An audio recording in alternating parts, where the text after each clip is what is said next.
नमस्कार, मी असलम मुल्ला. आपण पाहताय सध्या कराड वार्ता. मी कोयनानगर घोषटवाडी या ठिकाणी आलेलो आहे. चंद्रकांत सूर्यवंशी माझ्यासोबत आहेत. 5 वर्षापासून ते फणस विक्रीचा व्यवसाय ते करतात. कापा धंदा प्युअर. हा, प्युअर कापा फणस या ठिकाणी आपल्याला पाहायला मिळतो. काका जरा गरे दाखवा.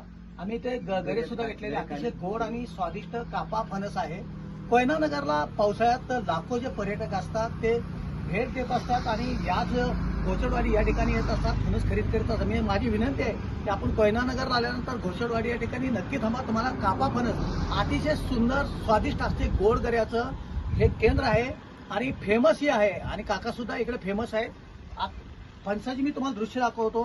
प्रत्येक आकारातले आपल्याला लहान मोठे फणस या ठिकाणी पाहायला मिळतात. अशा प्रकारे हा काप्या फणस कापला जातो आणि त्याची विक्री. काका आपण काय सांगाल, इकडे या. किती वर्षापासून फणस विकताय? ते फणसाचं एक फणस घ्या उचलून. किती आता वर्ष? 5 वर्षापासून धंदा करतो या हा. आणि प्युअर काप्याचा धंदा करतो. लोकांनी फसवत नाही, काय नाही. त्यासाठी लोक माझ्याकडे भरपूर येतात. तुमचा ऍड्रेस सांगा. नाव आहे चंद्रकांत नाव सूर्यवंशी, मुक्काम पोस्ट घोषटवाडी, तालुका पाटण, जिल्हा सातारा. पाटण आणि कोयनानगरच्या कुठल्या मध्यभागी आहे ते सांगा. घोषटवाडीच्या आणि कोयनानगरच्या बीचमध्ये. ओके. किती दिवसाचा हा सीझन असतो? हा 2-2.5 महिन्याचा सीझन असतो. ओके. आणि आपण ही झाडं वगैरे लावली आपल्या शेतामध्ये लावली काय खरेदी पीक करतो, शेतात पण आहे.